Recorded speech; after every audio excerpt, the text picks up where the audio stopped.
Hay algo extraño que está pasando en este mundial. Cristiano Ronaldo toca la pelota y el estadio reacciona.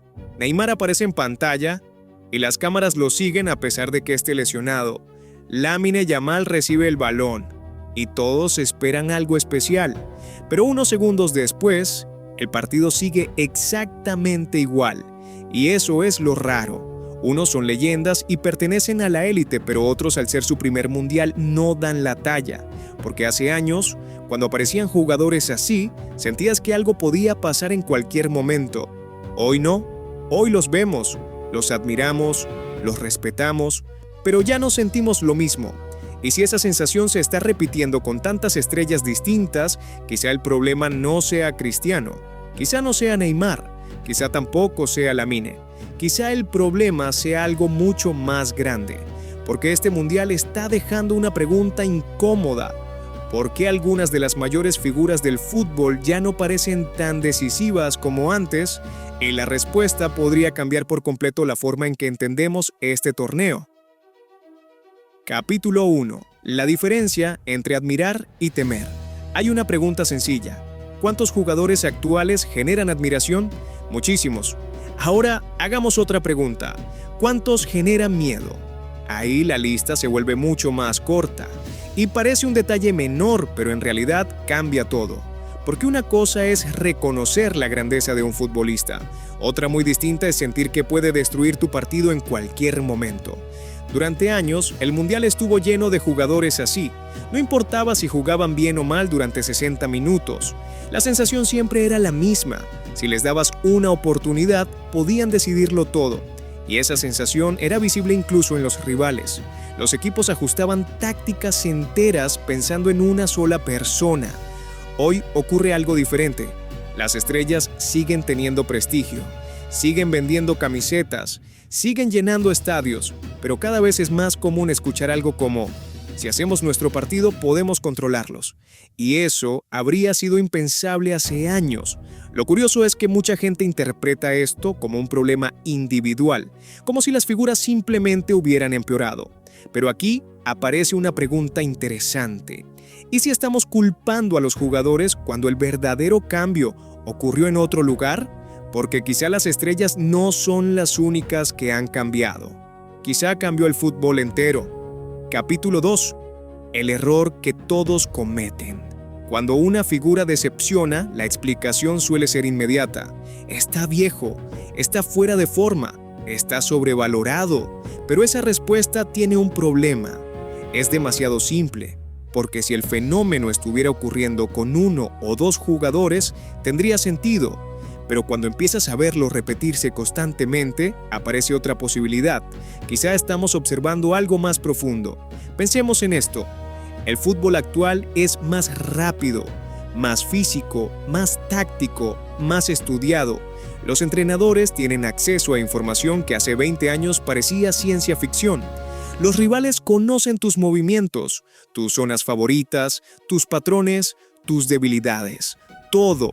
Y cuando todos tienen acceso a esa información, las ventajas individuales se reducen, no desaparecen, pero se reducen. Por eso hoy es mucho más difícil ver a un jugador dominar un torneo completo como ocurría antes. Y aquí aparece una contradicción interesante. Nunca hemos tenido futbolistas tan preparados, pero al mismo tiempo cada vez parece más difícil que uno solo cambie la historia. ¿No es extraño? Y para entender por qué sucede eso, hay que hablar del verdadero protagonista de este mundial, no una estrella, los equipos. Capítulo 3. Cuando el colectivo se volvió más importante que el héroe durante décadas, muchas selecciones construían su identidad alrededor de una figura. La lógica era sencilla. Si tienes al mejor jugador, debes darle el protagonismo. Y durante mucho tiempo funcionó, pero poco a poco comenzó a aparecer otro modelo. Equipos donde todos entienden exactamente su función. Equipos donde el sistema es más importante que el nombre. Equipos donde la estructura sobrevive incluso cuando la estrella desaparece. Y eso cambia completamente el equilibrio, porque ahora el rival no necesita detener a una sola persona.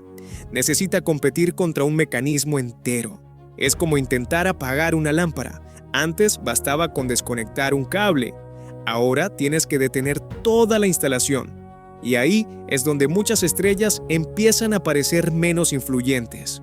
No porque sean peores, sino porque el entorno ya no gira exclusivamente alrededor de ellas. Pero hay algo todavía más interesante, porque si el fútbol cambió tanto, ¿por qué seguimos esperando actuaciones individuales imposibles? La respuesta tiene mucho que ver con la forma en que contamos las historias. Capítulo 4. El peso de una narrativa imposible. Antes de cada mundial siempre ocurre lo mismo. No hablamos solamente de fútbol, construimos relatos, la última oportunidad, la consagración definitiva, la redención, la despedida, la coronación. Y esas historias suelen colocarse sobre los hombros de una sola persona. El problema es que esas expectativas crecen mucho más rápido que la realidad, porque cuando alguien escucha, este será el mundial de... automáticamente espera algo extraordinario, algo histórico, algo irrepetible. Y cualquier cosa por debajo de eso parece una decepción, incluso cuando el rendimiento es bueno, incluso cuando el jugador cumple, incluso cuando ayuda al equipo. Por eso muchas estrellas parecen fracasar más de lo que realmente fracasan. No están compitiendo contra otros futbolistas, están compitiendo contra una narrativa gigantesca. Y casi nadie puede vencer una expectativa que fue diseñada para ser legendaria. Pero aquí aparece el punto más incómodo de todo el video, porque después de analizar a las estrellas, después de analizar al fútbol moderno, después de analizar las expectativas, la conclusión apunta hacia otro lugar. Capítulo 5. ¿Por qué ya no sentimos lo mismo? Tal vez hemos estado haciendo la pregunta equivocada. Tal vez la cuestión nunca fue ¿qué le pasó a las estrellas?, sino ¿qué le pasó al mundial? Porque cuando comenzó este video hablamos de una sensación. La sensación de que algunas figuras ya no generan el mismo miedo. Y después de todo lo que hemos visto, esa sensación sigue siendo real. Pero ahora se entiende de forma diferente. No necesariamente dejaron de ser grandes, no necesariamente dejaron de ser talentosas, no necesariamente dejaron de ser importantes.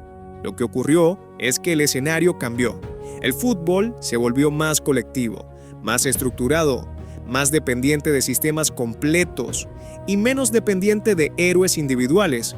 Por eso seguimos admirando a las superestrellas, seguimos reconociendo su calidad, seguimos recordando todo lo que hicieron, pero el mundial ya no gira alrededor de ellas como antes.